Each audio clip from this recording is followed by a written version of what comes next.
morning. So tomorrow is the day we set aside to honor the legacy of Dr. Martin Luther King. And in addition to the breakfast next Saturday, I hope you all saw the announcement about the interfaith commemoration of Martin Luther King Day that's going to happen in Pullman this afternoon. Did we all see that? Okay.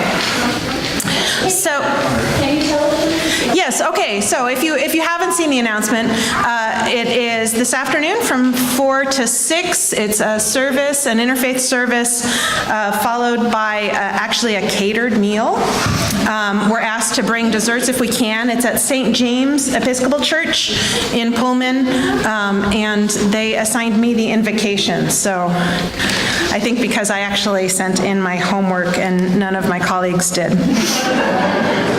Yes. Too late. About what? Well, there's another celebration in Lewiston for people who are going down to Lewiston at the Center for Art and History at 6:30. Okay, and apparently if you want to go down to Lewiston, there's another celebration at 6:30. So the opportunities to celebrate at where? At the Center for Arts and History. At the Center for Arts and History. So opportunities to celebrate abound, and of course that's what we're doing this morning here as well. Now, Martin Luther King was not actually a Unitarian Universalist. He did offer the Ware Lecture to our gathered assembly in 1966, and our press, Beacon Press, is entrusted with his literary legacy, so we are the ones who publish his writings. There's also a possibly apocryphal story that he once said to someone that if he made his decision on where he would go purely theologically, he would be with the Unitarian Universalists, but that he didn't think he could lead the civil rights movement from within a historically white church. So, there's that too. Now, King was a powerful orator, an inspiring leader, and also a flawed human being.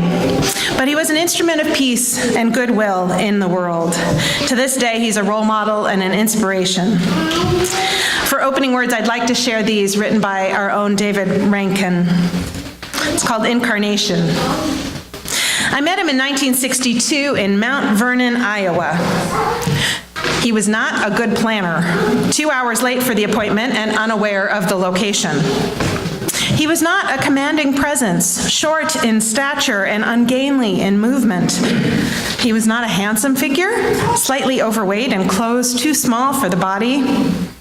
He was not a congenial person, impatient in conversation and never fully present.